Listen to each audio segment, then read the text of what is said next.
Alright, I will be covering the Unit 14 study guide here. If you need to come during Tiger Time, I will be meeting Wednesday, June 8th and Thursday, June 9th to review the study guide and all this information. But let's get started. Alright, number 1 and number 2, they want us to classify each of the triangles by both their angles and their sides. So let's take a look at number 1 first. In number 1, they've labeled 2 of the sides, but they haven't indicated this last side to me. In that case, I'm going to assume that all of my sides are different lengths. So I'm trying to think of the name of the triangle that has all different sides. And in that case, it is scalene. A scalene triangle has all different lengths. Then I'm looking at the angle, and the only angle they label for me is this 79 degrees. And if I'm looking at it, that angle looks like it's the most wide open angle. Even though it's the widest angle, it's still less than 90. So if an angle is less than 90, it is acute. So this is an acute scalene triangle, or scalene acute, either way works. All right, here in number 2, the first thing I'm noticing is that I have these little dashes. Those dashes let me know that both this line and this line are equal. So I have 2 sides that have equal lengths to them. And in that case, the type of triangle that has 2 equal lengths is isosceles. I-S-O-S-C-E-L-E-S,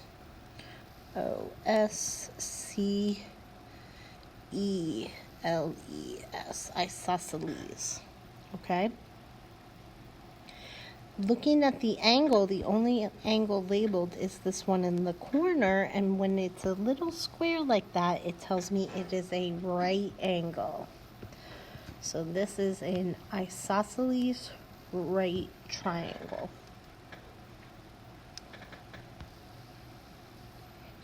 All right, for 3 and 4, just like before, they want us to classify the quadrilaterals as many ways possible.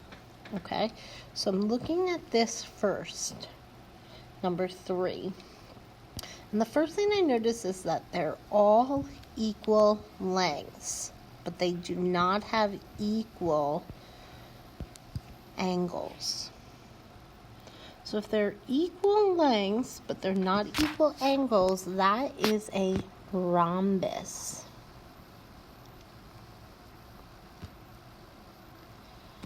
When I'm thinking about what else it is, I'm thinking about all the different things it could be. Could it be a rectangle? Can't be a rectangle. It's got no right angles. Could it be a square? Can't be a square. It's got no right angles.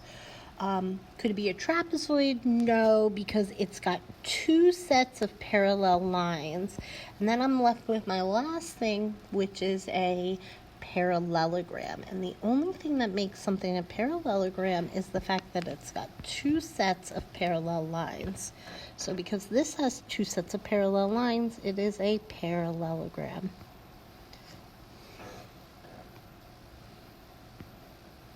Squeeze my M in there, parallelogram. So this shape right here is only 2 things, and that's a rhombus and a parallelogram.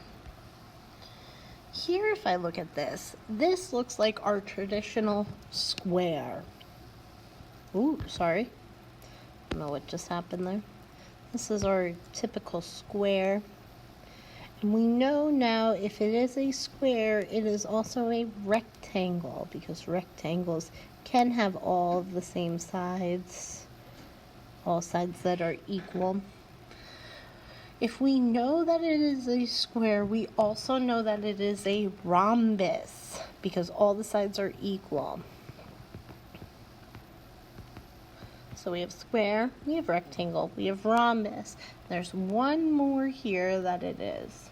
And because it's got 2 sets of parallel lines, that makes it a parallelogram.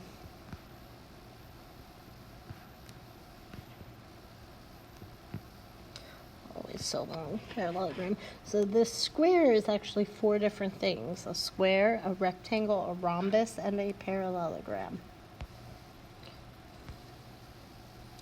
Next, tell whether this statement is true or false. Some trapezoids are rhombuses. So a trapezoid, by characteristic, means that it only has one set of parallel lines. But in rhombuses, they have 2 sets of parallel lines in there. So in this case, no trapezoids, not some, none, are rhombuses. So this is a big false. Number 6. Draw a triangle with the vertices A, 4, 1, B, 1, 2, and C, 8, 5 on the coordinate plane. Then classify the triangle by its angles and its sides. All right, so I'm going to do this in red so we can see it a little bit better. They want us to do 4, 1 for A. So here's A. They want us to do 1, 2 for B. So that's here, B. And then they want us to do 8, 5 for C.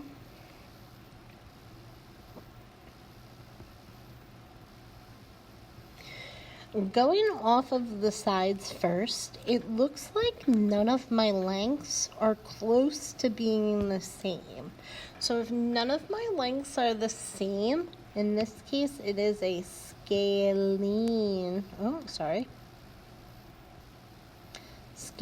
triangle. When I look at my widest angle, it wouldn't be the one by B or by C. It would be the one by A.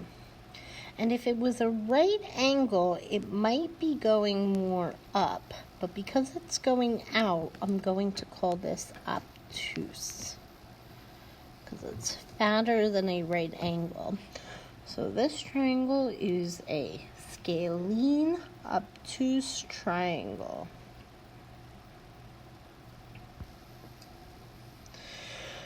Number 7, which set of lengths cannot be the side lengths of a rectangle? So for a rectangle, we need to make sure that we have A sides and B sides.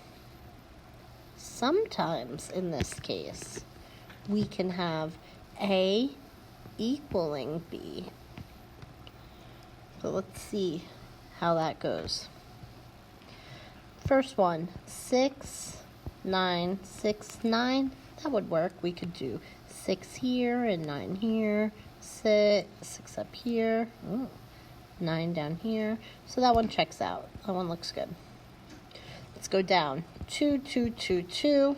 That's 2's all around the board. And we know that in rectangles, even though it says that we are used to them being different lengths, they can be the same length. So if we did 2's across the board, that still makes it a rectangle. Up here, we have 5, 4, 4, 3. So that would be like 5, 4, 4, and 3. And that doesn't really make a lot of sense. That would not make a rectangle. 8, 1, 1, and 8 would make a rectangle. So I'm going to circle this and say that that set cannot be the side lengths of a rectangle. Alright, number 8. You use identical triangles to print the design shown on a t-shirt. Classify each triangle by its side and by its angles and find the perimeter of this design. So if I zoom in here on this design, I see a couple things. This triangle, they're mentioning the length to me, and they're showing me that all 3 sides have the same length.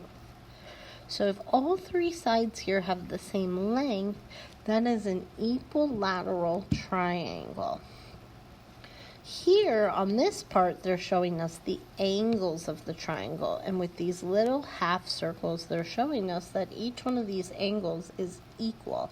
So not only are all the sides equal, but all the angles are equal too. So we have an equilateral and an equiangular. So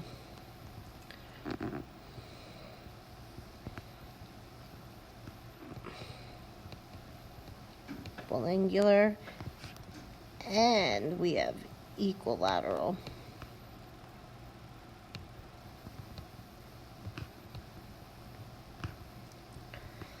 Now we need to find the perimeter of this. So for each one of the bottoms of the triangle, or the sides, it's equivalent to 2. So I'm just going to skip count by 2's going around. So we have 2, 4, 6, 8, 10, 12, 14, 16, 18. So altogether, the perimeter here is 18, and the unit of measurement is inches. So 18 inches.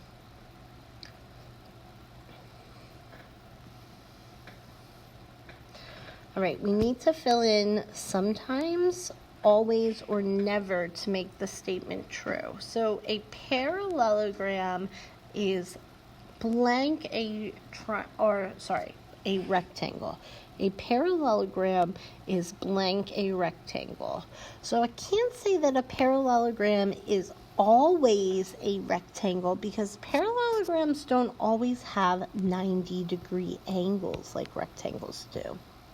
I also can't say that it's never a rectangle, because sometimes parallelograms do have right angles. So in this case, a parallelogram is sometimes a rectangle, because sometimes it has 90-degree angles. An archaeologist this is problem 10, my bad. An archaeologist ropes off a dig site using 4 pieces of rope that have the length of 12, 13, 13, and 12. Name all the possible 4-sided shapes that it can be with that enclosed rope. Well, right off the bat, I know it can be a rectangle because I have 2 different lengths.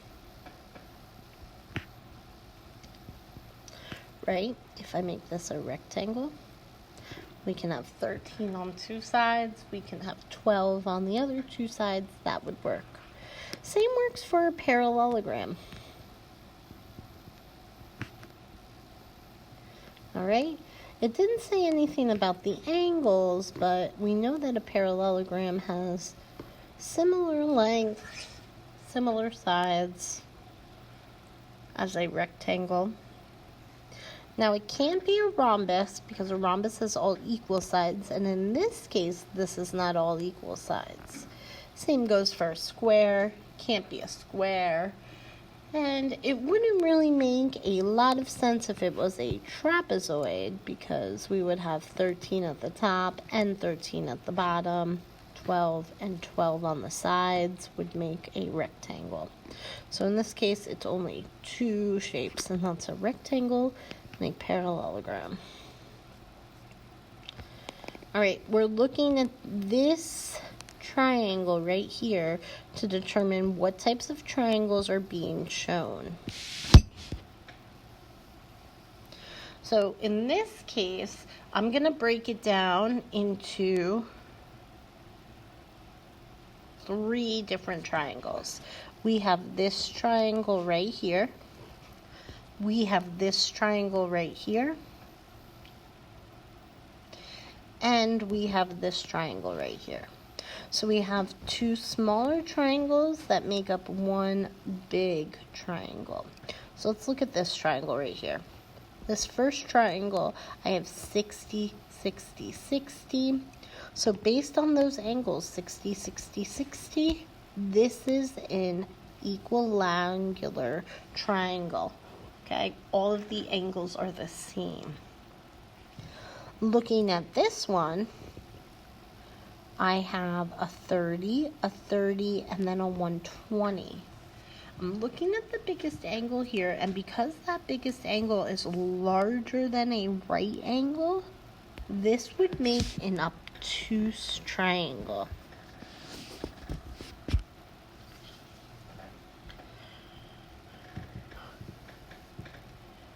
Here I'm looking at the last triangle, which kind of looks a little confusing, so let me shadow it. We're looking at it like this, okay? Like if it was one big triangle. So I have to figure out this angle. And to do that, I have to add 60 and 30 together. So 60 plus 30 would give me 90. If I have a 90-degree angle right there, that will make this a right angle. Oops, sorry. So in this case, the three things I see are equal angular, obtuse, and right. You could say that this triangle right here is also acute. You would not be wrong if you said it was acute.